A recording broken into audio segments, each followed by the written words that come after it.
There is a very specific kind of woman a man does not try to control. Not because he doesn't want it, but because he senses deeply, instinctively, that trying would cost him everything. He feels it in his body before he understands it in his mind. Quiet fear, a subtle, an unspoken realization. If I push too hard, I might lose her. Pause with that thought. We live in a world obsessed with teaching women how to be chosen, how to be softer, easier, more accommodating, sweet, but not needy, independent, but not threatening, attractive, but not unavailable. An endless maze of contradictions designed to make you shrink yourself into something palatable. But what if that entire system is broken? What if the woman who occupies a man's mind, the one he can't forget, can't dominate, can't replace, is not following those rules at all? What if she is doing something far more dangerous? Not manipulating, not performing, not chasing, but belonging so deeply to herself that she becomes untouchable. If this question stirs something in you, pause for a moment and breathe. And if you feel the pull to go deeper, subscribe to the Mind Kit. This is not content for distraction. This is content for transformation. 1. Why most attraction quietly dies. Most relationships don't collapse from betrayal or dramatic conflict. They don't end in explosions. They dissolve, slowly, silently, through predictability, through emotional convenience, through the quiet death of admiration. Jung once observed that what is no longer alive becomes psychologically invisible. And this is exactly how desire fades. A woman doesn't lose a man because she isn't enough. She loses him when she becomes furniture in his life. Comfortable, reliable, expected. The moment attraction shifts from privilege to option, something irreparable begins. When your presence becomes assumed instead of earned. When your time becomes flexible instead of valuable. When your world collapses inward around him. And here is the uncomfortable truth most advice will never tell you. Desire does not grow where there is certainty. It grows where there is respectful uncertainty. Not insecurity, not games, but the unmistakable sense that you are free.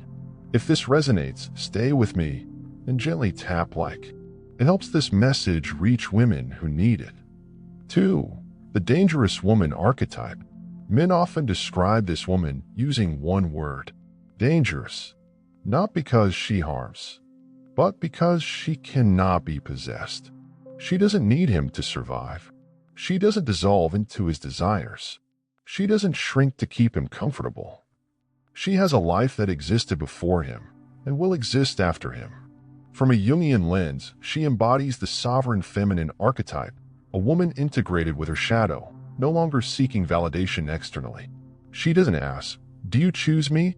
She asks, "Does this align with my life?" And that question alone rewires the dynamic. Because the male psyche, conditioned through challenge, pursuit, and self-expansion, does not attach deeply to what is freely given. It bonds to what must be met, not managed. 3. The male inner conflict, stability versus aliveness. Inside every man exists a tension few speak about. One part of him craves peace, routine, safety, a predictable harbor. But another part, older, deeper, more primal, craves aliveness, challenge, growth, the feeling of becoming more than he is. Most relationships feed only one side. The nice woman offers comfort. She agrees. She adjusts. She softens herself to maintain harmony. And in the beginning, this feels good. But comfort without challenge becomes stagnation. Safety without growth becomes boredom. Then he encounters a woman who is not offering shelter, but weather. She doesn't adapt to him. She invites him into her world. She doesn't soothe his ego. She activates his evolution. And something ancient wakes up inside him. For queen energy is not an attitude. Let's be precise.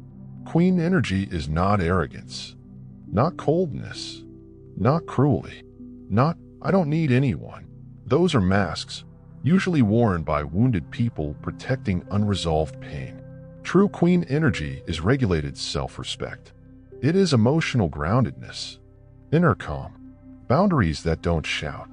It's the ability to feel disappointment without collapsing into it, to desire without clinging, to love without losing oneself. And this is where attraction shifts permanently. 5. Boundaries, the most seductive language. Imagine this moment. You've planned a date. You're ready. Then a message arrives. Something came up. Can we reschedule?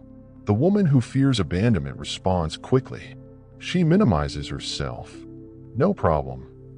Any time works. But what is communicated unconsciously? My time is optional. Now contrast that with grounded self-respect. I understand. I was really looking forward to it. I'm busy this week, but we can check in later. No anger. No punishment. Just reality. And reality, when calmly enforced, is magnetic. A boundary awakens something deep in the male psyche. Respect. Consequences. Value. If this insight lands, pause and subscribe. This channel is a sanctuary for women reclaiming their center. 6. Admiration versus liking. Here is the turning point. A man may like many women, but he only commits emotionally to women he admires. Liking is easy. Admiration is earned. He likes the woman who adjusts. He admires the woman who stands. He likes convenience. He admires sovereignty. And admiration, not chemistry, is what sustains desire. Without respect, passion suffocates. 7. Princess versus queen, a psychological shift. The princess waits to be chosen. Her worth depends on being selected. The queen chooses herself first, and then invites. She does not wait in the tower. She builds the kingdom. She is not searching for a savior. She is seeking an equal. And this changes everything. 8. Building your inner kingdom, the 4 pillars. 1. Purpose. Your life must have a gravitational center that is not him. 2. Independence. Emotional, social, financial. Dependence erodes polarity. 3. Joyful solitude. Loneliness is fear of self. Solitude is intimacy with self. 4. Non-negotiables. Your loss.